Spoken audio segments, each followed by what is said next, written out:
right, legends. It's Rufus here. I'm going to read you another chapter of my book, Pixie Star and the Pocket Watch of Doom. But before I start, make sure you go along to my website, have a look at the merch, buy a book, help a brother out. www.rufuscribbles.com. Chapter 13, in which Ned Spindle finds new strength. Ned Spindle was lying in bed in his new room. He couldn't sleep. He'd been working tirelessly for weeks now. Ever since he'd found the pocket watch, he was exhausted, but wide awake. The vague glow through the window threatened a sunrise after yet another sleepless night. The room he was in a tall tower high above the world-famous school for posh kids. He lay in a four-post bed with a large antique lamp to the side. Hanging from the lamp was the pocket watch. He was on his side, staring at it. It didn't sleep either. His head was forever full of its ramblings and talk, and it was starting to bother him. When he'd first found the watch, he'd liked what it was saying. How he could be powerful, no longer had to be pushed around, and he was more than happy to let it lead him wherever he needed to go. But the more tired he became, the darker the rings under his eyes, the more a feeling of discomfort had begun to sneak into his mind and hard heart. "You've got a lot to do today, Spindle," hissed the watch in his mind. I know, but it would all be so much easier if I could just sleep for a while." "There's little room for sleep, Spindle. These things have to be done, or you'll just go back to being the worthless wretch you were when I found you. And you wouldn't want that, would you?" No buts. This is too important. The world is in a mess and we need to fix it. This can only happen if we take charge. Look at the terrible things you humans have done. War, climate change, famine, all of it, and we are the only ones that can fix it. But first we have to take control. We have to make the humans follow us, or nothing will ever change. But, Spindle was concerned, doesn't taking over people's minds mean that we're being bad? I mean, shouldn't people be able to think for themselves? They've been thinking for themselves for thousands of years, Spindle. Look at where it's got them.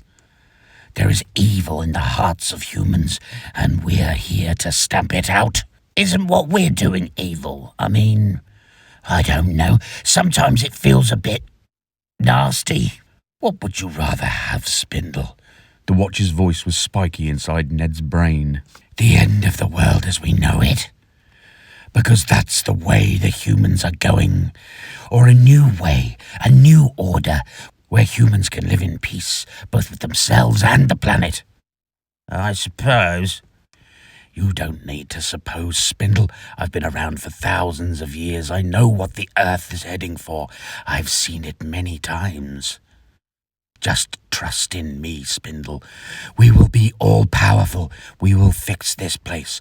We will rule, and people will fear us, and it will fix this damaged world.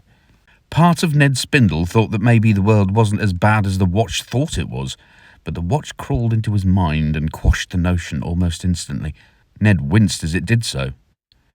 The watch was going to have to be careful. It knew from long experience that if the mind it was manipulating became too busy, if it did too much thinking, then plans could go wrong.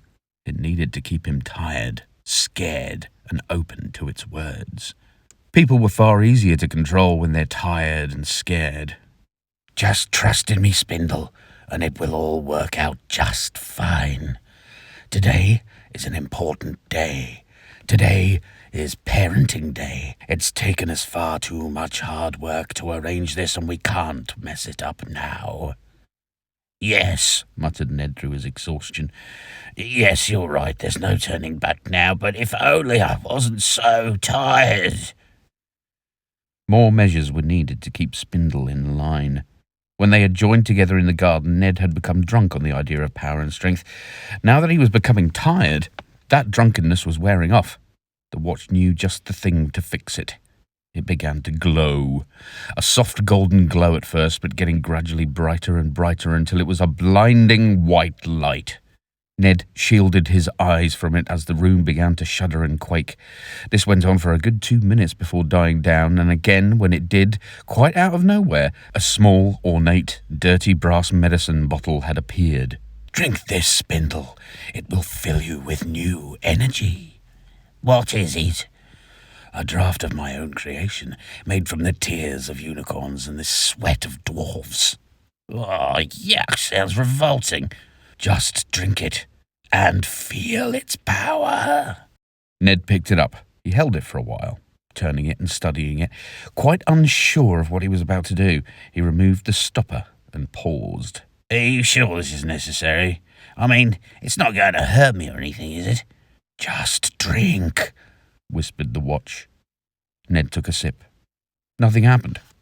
I don't feel any But before he could finish the sentence, his body went into an almighty spasm. He fell back and shook violently, blue foam forming around his mouth through tightly clenched teeth. He screamed through it all. His shaking was so bad that the bed started to rattle around the floor, which was no mean feat as the bed was made from thick, heavy old oak. There came a knock on the door. "Mr. Spindle, sir, are you all right?" The shaking continued. "Mr. Spindle!" As fast as it had begun, the fit stopped. Ned fell off the bed and thumped onto the hardwood flooring. He gasped an enormous gasp. Desperate for air, and with the breath came a heady feeling of strength, alertness, and power. "Oh," he hummed with a malicious grin. "That feels rather good. I told you, Spindle. Trust me. I shall show you the way." Ned's previous doubts melted away. All he felt now was certainty, superhuman strength, and the knowledge that his desire for power was absolutely right. He knew what he had to do and was going to do it. All of the sleepiness fell away. He stood upright, even taller than before. The dark rings under his eyes were gone, and a new, almost red glow came into his eyes. "That's it, Spindle. Feel the power. Feel the rightness of our mission." "Mr. Spindle!" came the panicky voice from outside. "I'm fine." Ned's voice was low, rumbling, and full of menace. "Come in." Ned Spindle's assistant, the low, creeping and snivelling Mr. Boswell's head, appeared around the door. "Are you sure you're all right, sir?"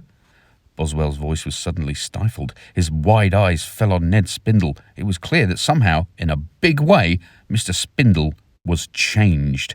Fear gripped the grovelling man. Ned Spindle's head turned. He glared at Boswell with a deep, barely subdued fire in him. Boswell couldn't help but give out a tiny squeak of terror. "It's Parents' Day, Boswell." Indeed, sir." Boswell's tiny voice wobbled as he shook in dread. "We need to prepare ourselves.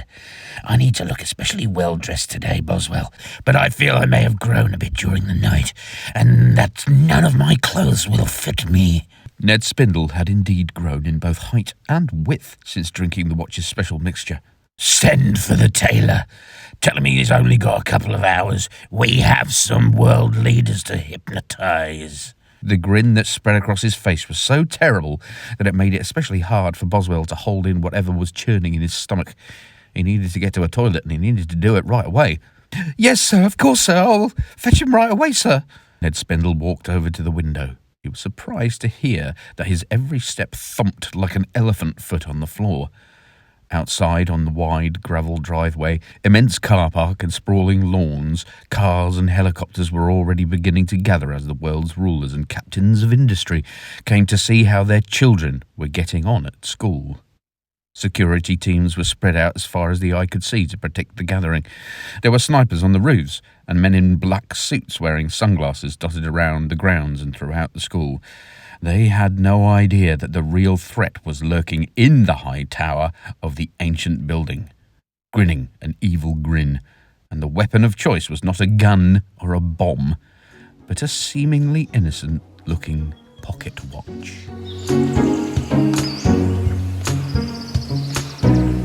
Oh, he's not nice, is he, that bloke?